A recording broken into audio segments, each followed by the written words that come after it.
Whether it's international finance or domestic politics, there's barely an area of discussion at the moment that doesn't include the mention of China. From the inquiries now underway in the characterless offices of the defence bureaucracy on Russell Hill in Canberra, to a Chinese bid for a mine in the South Australian desert, and all the way to the London TV talk shows in the lead up to the G20 summit, China is the talking point of the moment. China is fulfilling its quota in the IMF, which is under 4%.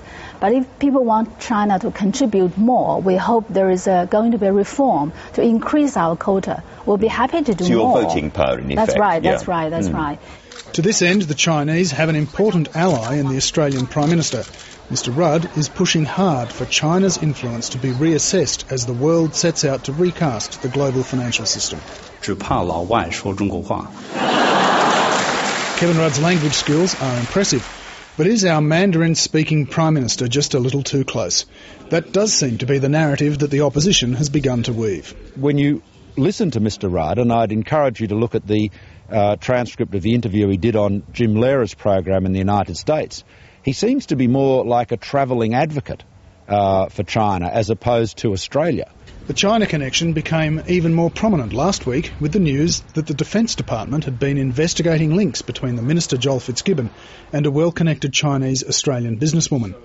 The fact that he'd failed to declare overseas travel the businesswoman had funded for him while in opposition, the fact that the Prime Minister had also been photographed with Miss Liu, and then put into this mix the voracious Chinese appetites for Australian resource companies, and senior opposition figures have been asking, what's going on? Now we hear about the Defence Minister receiving free trips from China. At the same time, we learned today that the Australian government is borrowing around $500 million a week from the Chinese government. We also have major new interests from China in Rio Tinto, a range of other minerals companies. What's going on? I think there are also questions for Kevin Rudd. What's the extent of his relationship with Miss Liu? If he does have the kind of extensive relationship with Miss Liu that it seems he might, given the reports in today's paper, perhaps he should be fronting up to this commission of inquiry, which is currently looking in to the whole question of Joel Fitzgibbon and these disclosures. As it happens, Ms Liu also met John Howard. And there are also plenty of opposition politicians who've received gifts of free travel from various people. All of them, we assume, have declared that travel. But the government says the opposition is talking the China connection up for base political reasons.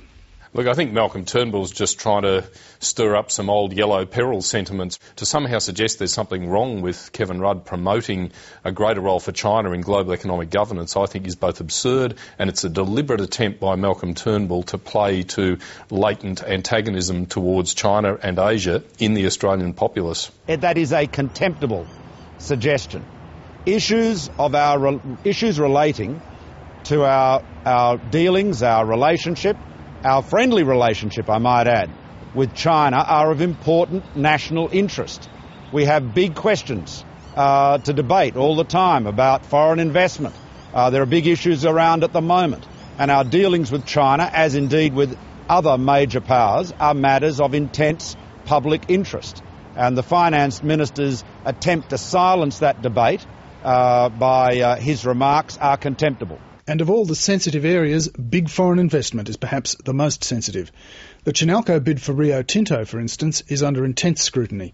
The Foreign Investment Review Board is still considering that one, but on Friday Mr Swan announced that the FIRB had rejected the initial bid for the much smaller and certainly less strategically important Oz Minerals by the Chinese company China Minmetals.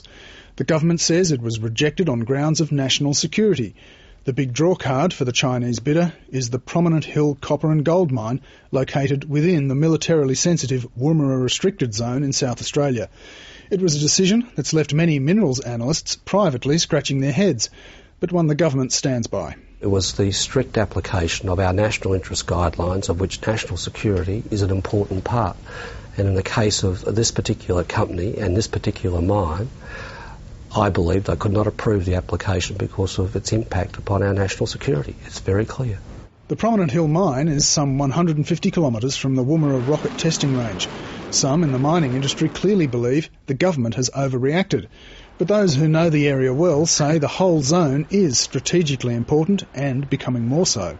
Woomera is going to be used, I think, more and more as a test site for equipment, for security measures and for countermeasures as well. So strategically and in a security sense, it's very, very important. Gregor Ferguson from Australian Defence magazine says Woomera is particularly important for testing for unmanned air vehicles and surface-to-air missiles. Both the British and the American Defence Departments have become, if anything, more reliant on the area. Because we buy so much equipment, and particularly things like fast jets and helicopters and guided weapons from our allies in particularly the UK and the US, but also France and Germany and other places, I think we have an obligation to them, as well as to our own security, to ensure that to ensure the integrity of our security and our test facilities. Which of course brings us back to the sensitivities about China. How close is too close? Well, 150 kilometres from the Woomera rocket range, it seems, is too close. The Chinese company has now put an alternative proposal forward that excludes Prominent Hill from the bid. But industry analysts were this afternoon unsure if such a bid could raise enough capital to save Oz Minerals. The company has until tomorrow to convince its banks to agree to an extension of its $1.1 billion debt arrangements. The Chinalco bid for Rio is in another league altogether.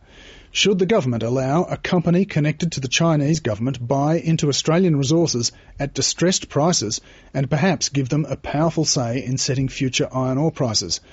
There's plenty of national security interests to ponder there, too.